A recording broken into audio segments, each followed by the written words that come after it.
Chers amis, chers internautes, ceux qui sont sur Internet, et tous ceux qui sont présents ce soir, je vous souhaite une cordiale bienvenue encore. Je suis heureux de votre présence ce soir, car nous allons ouvrir le Saint-Livre, nous allons parler de Dieu, bien entendu, parler des projets de Dieu pour nous, n'est-ce pas? Que dites-vous? Amen. C'est un privilège. Et nous devons en profiter parce que demain ne nous appartient pas. Et les choses vont très vite, les événements se déroulent très vite. Donc dès maintenant, faisons provision de la connaissance de la parole de Dieu pour nous préparer réellement, vraiment, afin au son de la trompette de Dieu descendra du ciel, nous soyons tous prêts pour être enlevés avec le Seigneur. Voilà, je voudrais ce soir remettre un présent. J'ai des cadeaux, je l'avais dit, on l'avait dit dans les flyers, qu'il y aura des présents à distribuer. Alors, tout d'abord, je vais vous poser une question. Avant la question, je vais remettre un présent à la personne aux personnes qui viennent pour la première fois ici dans ce lieu. Est-ce que je peux avoir leurs mains? Amen. Bienvenue. Vous pouvez vous approcher et... Alors, quand il dit pour la première fois, dans cette semaine, qui a commencé depuis hier, donc il y a Daniel. Daniel Osier aussi est concerné. Voilà, merci, bienvenue. C'est avec plaisir, je vous remets ce petit livre. Vous allez prendre lecture, vous allez partager avec d'autres personnes également. Ok, merci et bienvenue encore. Daniel, il a quoi? Il a ce petit livre-là? Il n'est pas le même que le mien. Je ne pense pas que c'est le même. Rapproche-toi, Daniel. On voudrait bien voir aussi ton visage parce que... Voilà.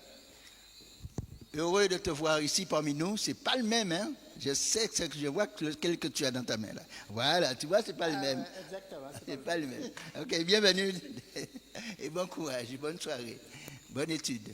Est-ce qu'il y a d'autres personnes encore qui viennent pour la première fois ici? Mais venez, il ne faut pas avoir peur de venir. Ne soyez pas timide. Vous êtes cordialement invités. Ici, c'est la maison de notre Père. Voilà, bienvenue ici, que Dieu vous bénisse et bonne lecture. Ok, voilà, amen. Maintenant, j'ai un présent à donner. Je ne sais pas si vous l'aviez déjà, mais bon, je vais poser la question.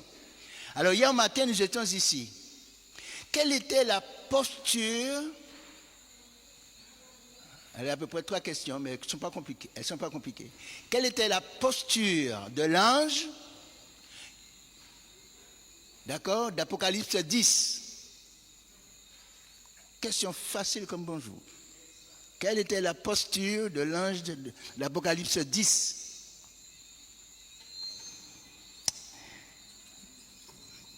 Vous réfléchissez toujours? Alors, on peut lever la main si quelqu'un a déjà trouvé la réponse. La posture de l'ange d'Apocalypse 10. Ah, je ne peux pas tout vous dire, Quelle est la posture de...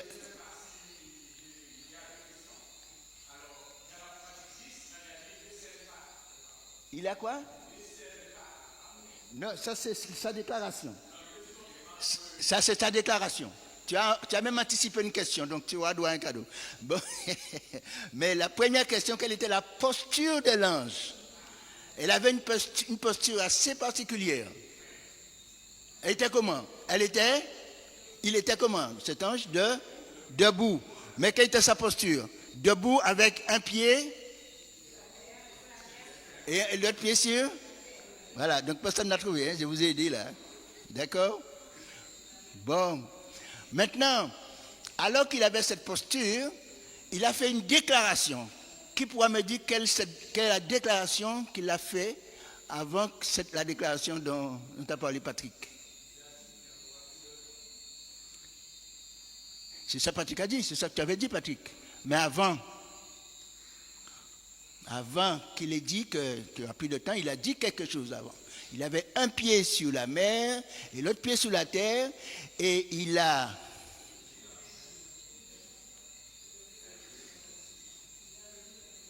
Il a fait quoi? Ah, je vais regarder mon cadeau. Hein. Bon, Patrick, tu as déjà répondu à une question. Viens prendre. Viens prendre. Ce petit livre. Que Dieu te bénisse. Et merci encore de ta présence ce matin. Vous avez oublié, vous n'avez pas beaucoup de mémoire comme moi-même. Oui, c'est ça. Ouais, tu l'as déjà? Non, voilà. Ok. Eh bien, merci d'être venu encore ce soir et continuons à venir chaque soir pour écouter la parole de Dieu. Donc nous voyons que, alors quelle déclaration que l'ange a fait avant, il a fait quelle parole qu'il a prononcée avant de dire qu'il n'a plus de temps? Il a dit quoi? Il a juré. C'est pas simple, hein? Vous voyez, c'est pas tous les jours qu'on entend ça. L'ange a juré. C'est pas dans toutes les pages de la Bible qu'on trouve ce genre de déclaration, parce que c'est une déclaration solennelle. Une déclaration importante. L'ange jure par celui qui est inférieur à lui. Par celui qui est supérieur à lui. Celui qui a créé les cieux et la terre, et ainsi de suite. Donc le Père Céleste. Il a juré par lui. Et là maintenant nous arrivons à la déclaration qu'il n'y aurait plus de temps. Prenez votre temps si vous voulez. Renvoyez à demain si vous voulez. Demain amène après-demain. Demain après-demain. Mais l'ange nous dit qu'il n'y aura plus de temps. Ça veut dire que c'est maintenant. Aujourd'hui, c'est un jour de grâce. Aujourd'hui, c'est un jour de grande décision. Demain ne nous appartient pas. L'ange dit qu'il n'y a plus de temps parce qu'il n'y a plus de prophétie avec des dates. Plus de prophétie avec des dates. La dernière prophétie datée, c'était quelle est cette prophétie? La prophétie de 2300 soirs matin qui est arrivée à son terme. Enfin, un terme, c'est beaucoup dire. La purification du sanctuaire a commencé depuis 1844. Et après, il n'y a plus de prophétie avec de date. Donc nous vivons le temps de la patience de Dieu. Que ce soit pour les gens de l'extérieur, que pour nous également. Nous devons nous préparer à rencontrer notre Seigneur, comme Dieu avait demandé au peuple juif de rentrer à Jérusalem pour se préparer à rencontrer le Sauveur lorsqu'il viendrait. Sa première venue. Nous devons nous préparer pour sa seconde venue. D'accord? Voilà. Je vous invite à incliner la tête, je vais faire une courte prière. Notre Dieu, notre Père, ce soir, nous sommes venus autour de ta parole. Que tu puisses nous éclairer, que tu puisses parler toi-même à ceux qui sont présents ce matin, ce soir. Veuille, Seigneur, que nous accompagnions tous, tout un chacun, et que ton esprit nous anime, et m'anime en particulier pour que je puisse, en toute humilité, présenter ta parole pour le bien de tous. C'est au nom de Jésus, je te prie pour ta gloire. Amen.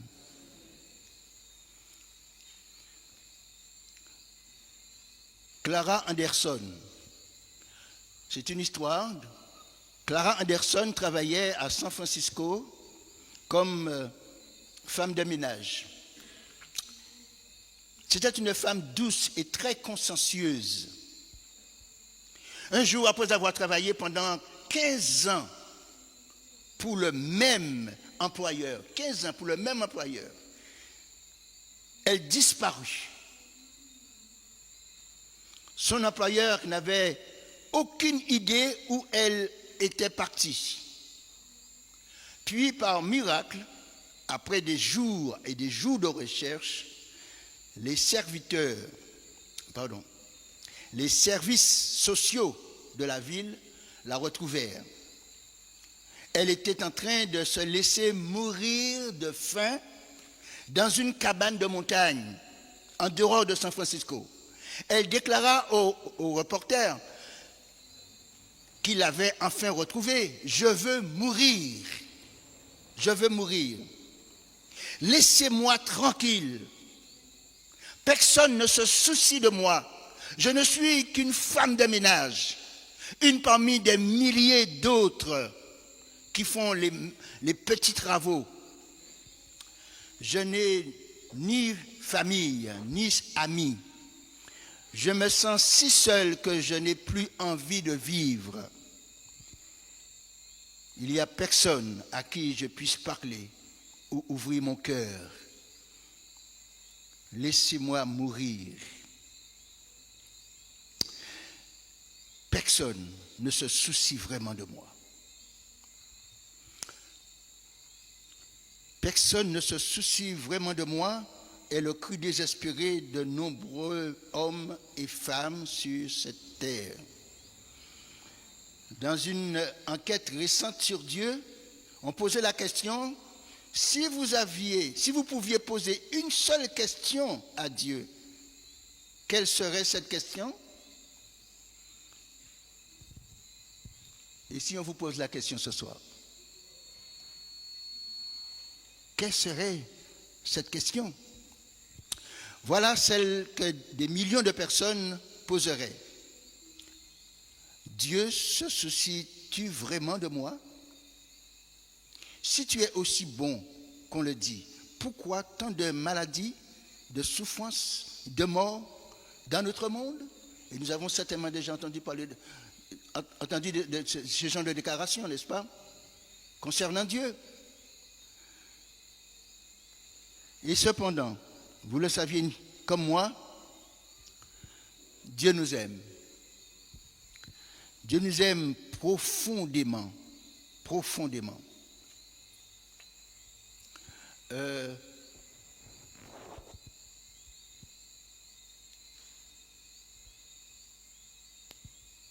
Quand le péché est intervenu dans notre monde, en commençant bien sûr par Adam et Ève, Dieu est parti à la rencontre de l'homme. Dieu est parti. Dieu aurait pu dire qu'ils ont péché, mais qui s'est débrouillé, je les avais avertis. L'homme averti vaut. Mais notre Dieu n'est pas un homme. Notre Dieu est rempli d'amour. Dieu nous aime au-delà de tout ce qu'on pourrait imaginer. Dieu est parti à la rencontre de l'homme et Dieu a posé cette question à l'homme, où es-tu? Dieu est en quête. Il est à la recherche. Il veut renouer la communion. Il veut savoir ce qui s'est passé. La Bible nous dit qu'après le péché, l'homme s'est enfui. L'homme s'est enfui. Ce n'est pas étonnant, c'est pas étonnant. Regardez la quantité de bancs qui est là en souffrance. Personne dessus. Parce qu'on préfère d'autres milieux. Vous voyez, où les choses se passent dans la fête, dans la rigolade. Et on ne veut pas venir pour penser à Dieu et à sa parole. Ça dérange. L'auteur, nous sommes tous passés par là, hein. L'auteur, c'est le péché. C'est le péché qui nous donne envie de tourner dos à Dieu pour nous satisfaire, pour satisfaire d'autres choses, d'autres envies. Envie de fêter, de festoyer, de penser à autre chose, mais pas à Dieu.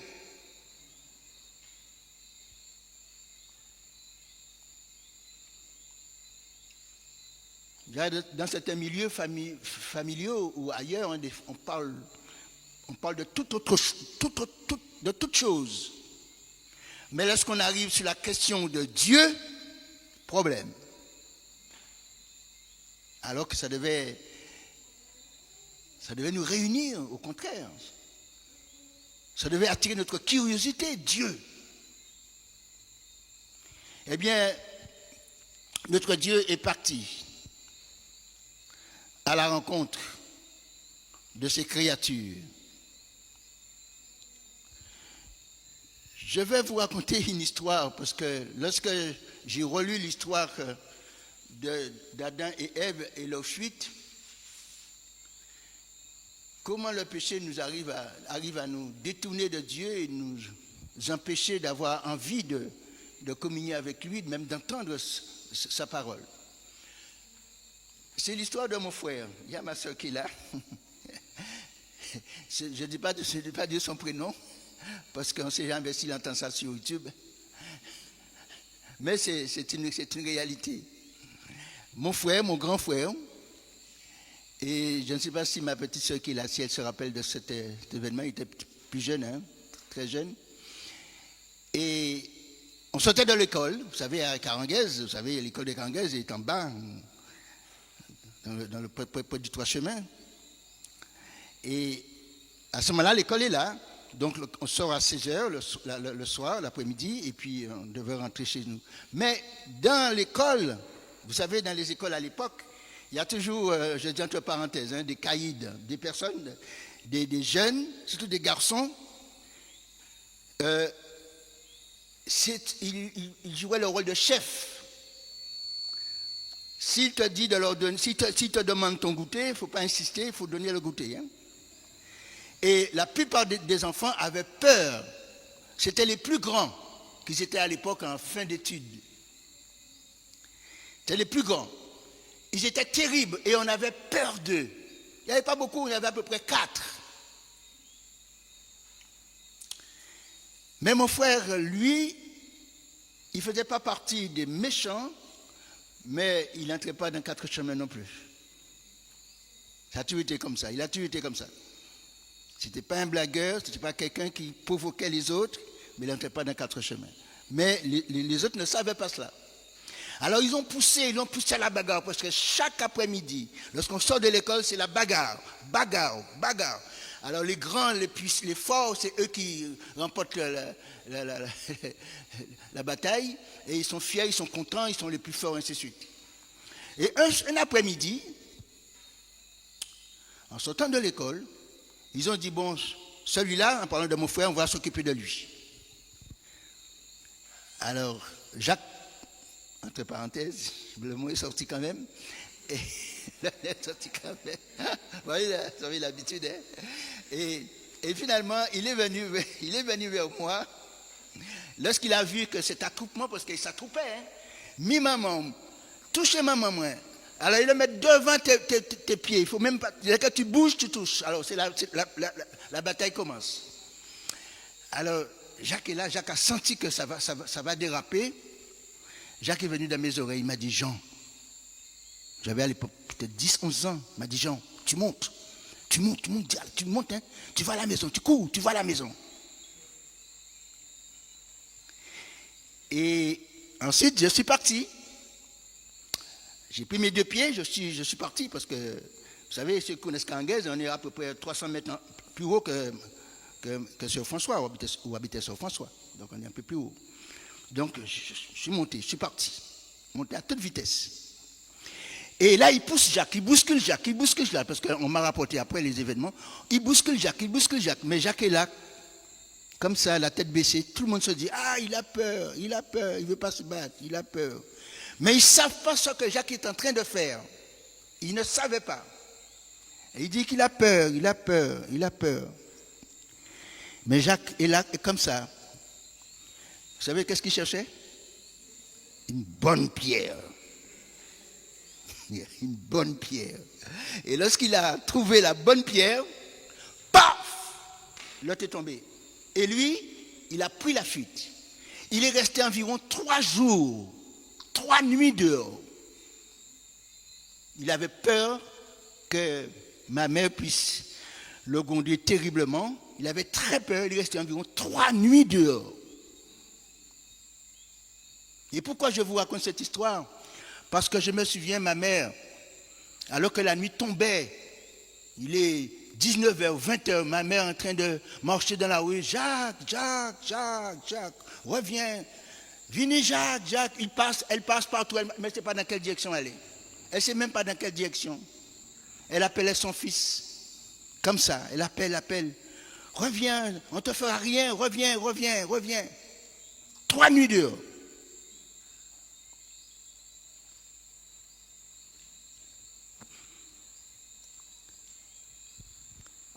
Eh bien, j'ai pensé à la fuite d'Adam et Ève. Sachons que Dieu nous aime. Et Dieu part à notre rencontre chacun d'entre nous ce soir, Dieu veut notre bien. Dieu ne cherche pas pour nous condamner, il ne cherche pas à nous pointer du doigt, comme nos parents nous ont dit, bon Dieu qui punir. Et nous avons grandi avec l'esprit d'un Dieu méchant, un Dieu qui punit. Non, notre Dieu a un amour agapé. Notre Dieu nous aime profondément, sans rien attendre au retour. Un amour inconditionnel. Dieu nous aime. Et Dieu non seulement nous aime, mais veut se rapprocher le plus de nous. Parce que Dieu est parti à la rencontre d'Adam et Ève. Où es-tu? De même que Dieu aussi fait la même chose pour nous aujourd'hui. Dans le livre de Exode 25, versets 8 et 9, nous voyons que Dieu veut demeurer ou encore habiter au milieu de son peuple ou encore avec son peuple. Exode chapitre 25, le verset 8 et 9, nous lirons. Dieu dit, ils me feront un sanctuaire et j'habiterai au milieu d'eux. Vous ferez le tabernacle et tous les ustensiles d'après le modèle que je vais te montrer. Donc Dieu devait montrer un modèle sur la montagne. Pourquoi? Dans quel but Dieu nous dit? Pour que j'habite au milieu de vous. Ils me feront un sanctuaire et j'habiterai où? Au milieu. Pourquoi? Dieu veut habiter parmi son peuple pour faire du bien à son peuple, pour parler au cœur de son peuple, pour bénir son peuple, pour protéger son peuple. Vous voyez que nous avons tout à gagner lorsque nous nous approchons de ce Dieu d'amour, qui cherche à demeurer en nous et avec nous. Mais oui, Dieu n'est pas celui qu'on pense. Quelqu'un qui est là pour nous pointer du doigt, nous condamner. Bien au contraire, ce Dieu nous aime et il veut se rapprocher de nous. Il veut parler à nos cœurs. Et c'est ainsi que Dieu a parlé au cœur des enfants d'Israël, dans le sanctuaire. Comment l'a-t-il procédé? Comment a-t-il procédé? Eh bien, vous savez que le sanctuaire, c'était un lieu extraordinaire. Dieu avait donné toutes les dimensions. Il n'y avait pas d'invention, il n'y avait pas de, comment dirais-je, d'à peu près. C'était organisé par Dieu. N'est-ce pas? Et tout reflétait, tout démontrait l'amour de Dieu pour l'homme. C'est extraordinaire. Tout démontrait, tout enseignait à l'homme, aux Israélites, que Dieu les aime. Tout d'abord, il y avait l'autel des sacrifices. Le premier meuble lorsqu'on entre dans le sanctuaire, parce qu'il y avait le parvis, et l'autel de sacrifice se trouvait dans le parvis. Lorsqu'on entrait dans le parvis, il y avait l'autel des sacrifices. Qu'est-ce que Dieu enseigne à son peuple? Qu'est-ce que cet autel fait là? Eh bien, la Bible nous dit, lorsque quelqu'un avait péché, qu'est-ce qu'il devait faire? Il devait venir avec un animal sans défaut, sans tache, pur, parce que c'est un symbole de celui qui devait mourir pour nous. Et lorsque il amenait cet animal, il devait faire quoi après? Il devait donner au sacrificateur en disant, mais débrouille-toi avec ça, j'ai pris le soin de l'amener jusque là, maintenant tu peux t'en occuper. Ça se passait comme ça? Qu'est-ce qu'il faisait? Il tuait, mais avant de tuer l'animal, il confessait ses péchés sur la tête de l'animal. Et ensuite, il égorgeait l'animal. Pourquoi Dieu demande à cet homme de tuer l'animal? Une question, mais pourquoi Dieu demande? Il a déjà confessé ses péchés sur la tête de l'animal. Pourquoi Dieu demande encore à cet homme ou à cette personne ou cette femme? Oui, mais d'accord, mais le sacrificateur pourrait le faire.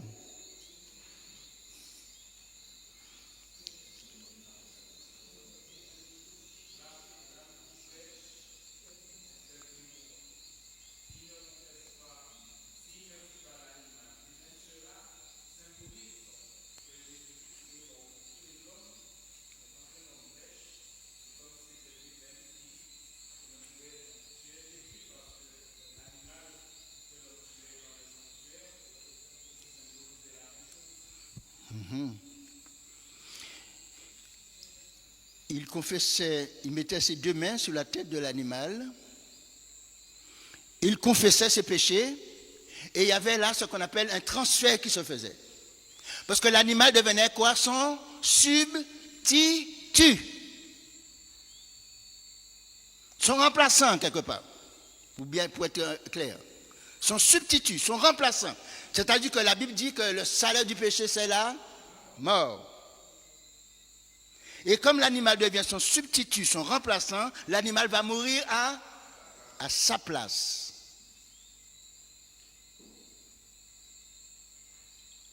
En confessant ses péchés sur la tête de l'animal. L'animal va mourir. L'animal devient péché. Retenons ça, hein? L'animal devient péché. Et l'animal doit mourir, car le salaire du péché, c'est la mort. Mais pourquoi il fallait-il que lui-même le tue?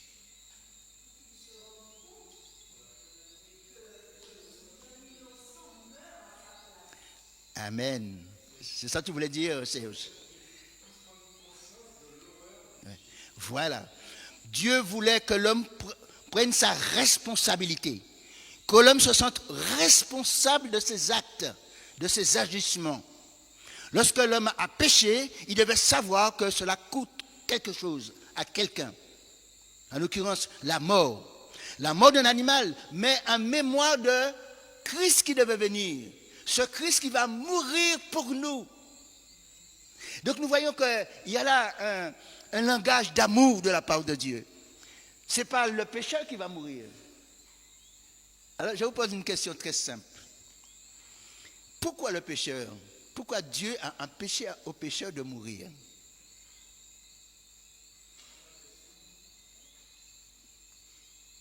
Il y a le transfert, bien sûr, mais pourquoi Dieu empêche au pécheur de mourir?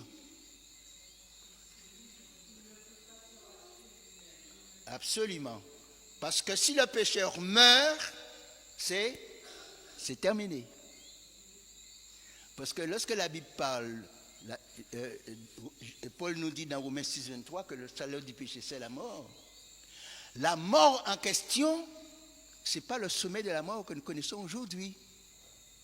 Donc si le pécheur meurt, c'est fini. C'est la mort éternelle. Quand la Bible dit que le salaire du péché, c'est la mort, il est question de la mort éternelle, pas du sommet de la mort.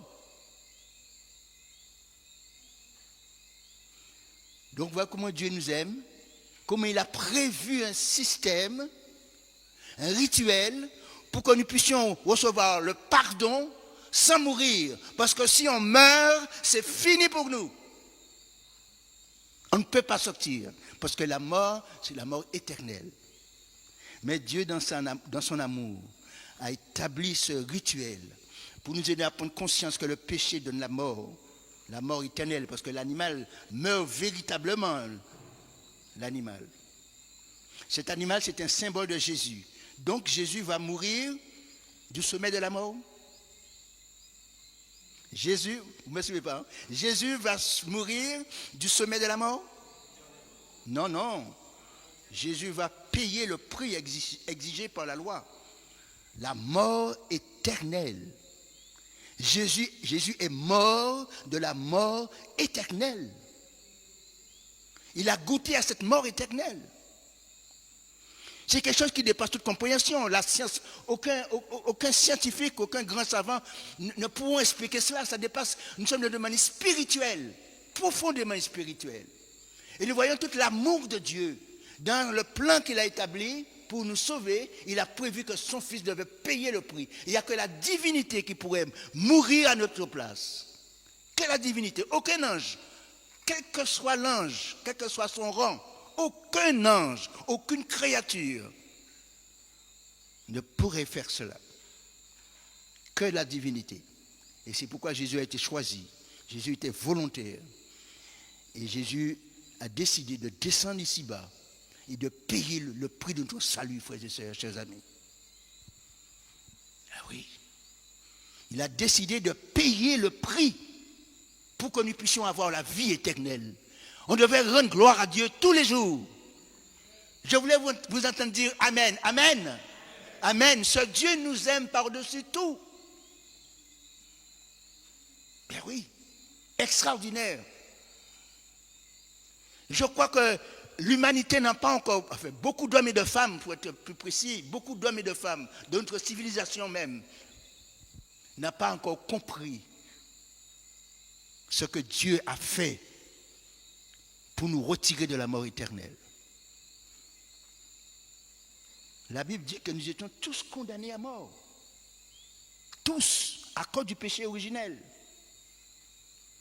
Donc tous les humains, dès leur naissance, ils ne savaient rien, comme la petite fille là, tranquille.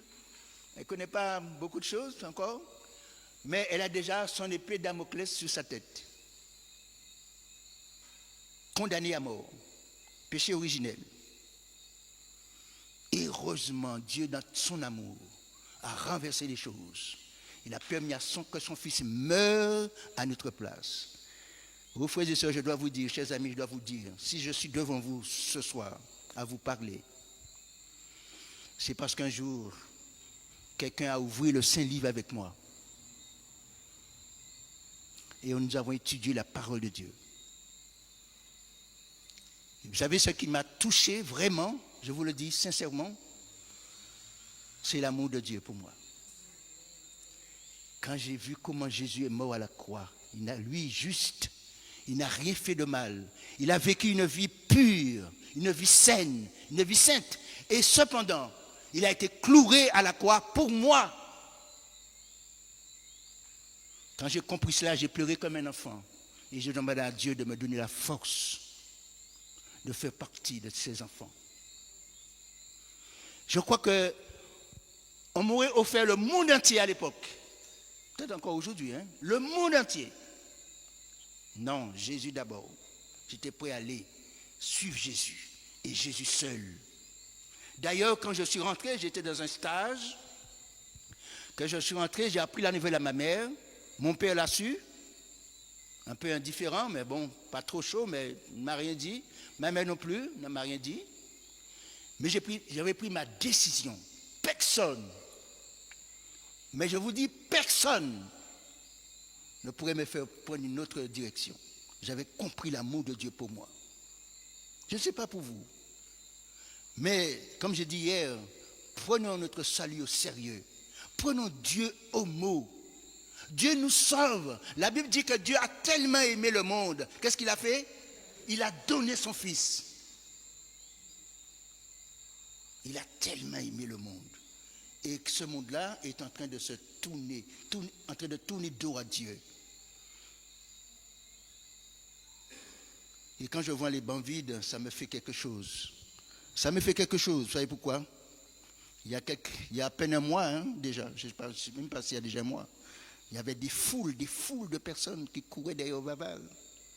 Des milliers de gens qui couraient derrière Vaval. Vous savez que qui est Vaval? C'est un démon.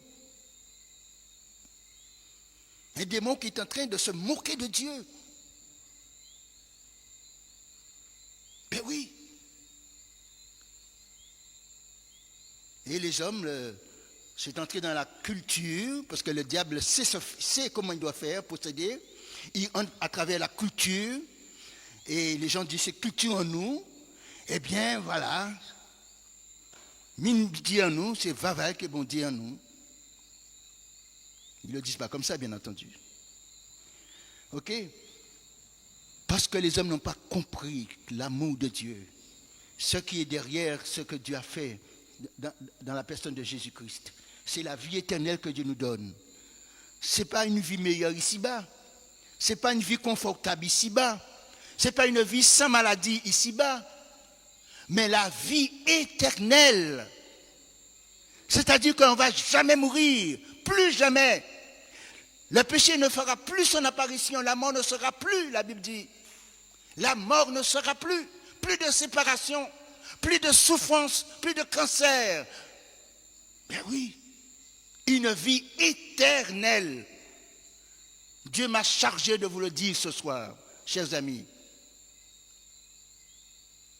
Et Dieu nous tend la main. Dieu vous tend la main et vous dit aujourd'hui même, vous pouvez prendre la bonne décision de suivre ce Dieu d'amour qui a en réserve pour nous des choses magnifiques, des choses qui dépassent toute compréhension humaine, des choses qui dépassent la logique humaine, une vie éternelle dans un bonheur total.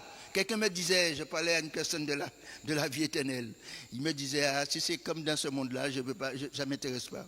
J'ai dit, rassure-toi, ce ne sera pas comme dans ce monde-là. La Bible dit, nous marcherons sur de l'or. Nous serons plus malades. Et nous aurons des ailes pour voler, pour se déplacer d'une planète à un autre, même d'un monde à un autre, parce qu'il y a beaucoup d'autres mondes qui n'ont pas péché. On va les visiter. Et ils seront tellement contents de nous voir. Parce que notre expérience ici-bas les fascine. La Bible a dit, hein, ils plongent les regards sur le plan du salut, sur le comportement des hommes. Donc, vous voyez, lorsqu'on va les rencontrer, eh bien, ils seront très émerveillés de nous voir. Parce que la Bible nous dit, lorsqu'un pécheur se repente, parce qu'ils ont compris que celui qui a raison, c'est Dieu. Ils ont compris ça, les autres mondes. Avant, ils n'avaient pas compris, hein, vous savez ça. Ah oui, ils n'avaient pas compris cela. Ils étaient dans le questionnement. Les autres mondes qui n'ont pas péché étaient au service de Dieu, mais dans le questionnement. Ils se demandent, mais qu'est-ce qui s'est passé? Le premier des anges s'est rebellé, entraîné un tiers, et nous sommes restés là-bas, 2 tiers. Ils sont dans le questionnement. Vous savez à quel moment qu'ils ont compris que Dieu avait raison? C'est quand Jésus-Christ est descendu sur la terre. Et quand Jésus a donné sa vie sur la croix, ils ont compris l'amour de Dieu est profond. Comment un Dieu créateur de l'univers puisse accepter de descendre sur la terre et mourir pour des hommes pécheurs, des ingrats, des révoltés. Et ils ont compris que l'amour de Dieu, c'est un amour sans condition. Un amour qui dépasse toute compréhension. Et les anges ont plongé leur regard sur la terre pour savoir comment nous allons réagir. Quelle image que vous allez donner aux anges qui vous voient, qui vous regardent. Une image de celui qui va dire, c'est bien beau tout cela, mais j'attends un petit peu encore. On entend souvent cela. Vous savez, la mort peut arriver à tout moment, demain ne nous appartient pas. Vous savez, je dis toujours, nous sommes tellement blasés parfois, nous disons, Dieu nous sauve, c'est bien beau. On dit, mais Seigneur, il n'y a pas plus. On aimerait bien être sauvé, mais on veut vivre un petit peu comme on veut, comme on entend. Dieu sait bien que ce n'est pas possible. Dieu sait que ce n'est pas possible. Et Dieu nous fait comprendre que ce n'est pas possible. Pourquoi? Parce qu'on ne peut pas vivre dans le péché et en même temps appartenir à Dieu. C'est un choix à faire. Comme le chantait, moi et ma maison, nous servirons l'Éternel. Nous serons au service de l'Éternel. Parce que Dieu veut sauver toutes les familles de la terre. Dieu veut nous sauver avec notre famille. Mais Dieu ne veut pas nous sauver dans le péché. Ben oui, c'est pas possible. C'est pas possible. Nous allons tomber dans une espèce de confusion qui va nous amener nulle part. Et nous ne devons pas faire comme celui, par exemple, un exemple que j'ai pris souvent lorsque je tenais certaines campagnes d'évangélisation. Des fois, on est blasé.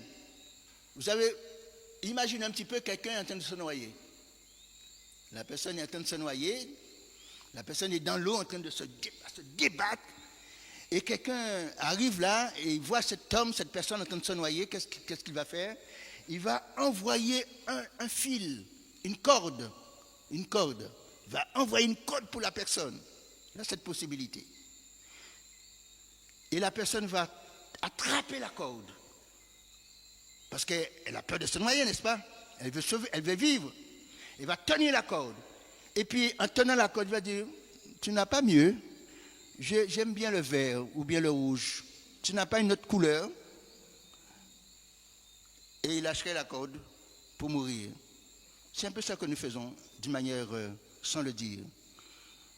Nous faisons la fine bouche avec Dieu. Alors qu'il a payé le prix le plus énorme. La Bible nous dit que Dieu a donné son Fils, son sang, le sang précieux de Christ, a coulé sous le bois pour nous. Le sang de Dieu a coulé sur la croix pour nous.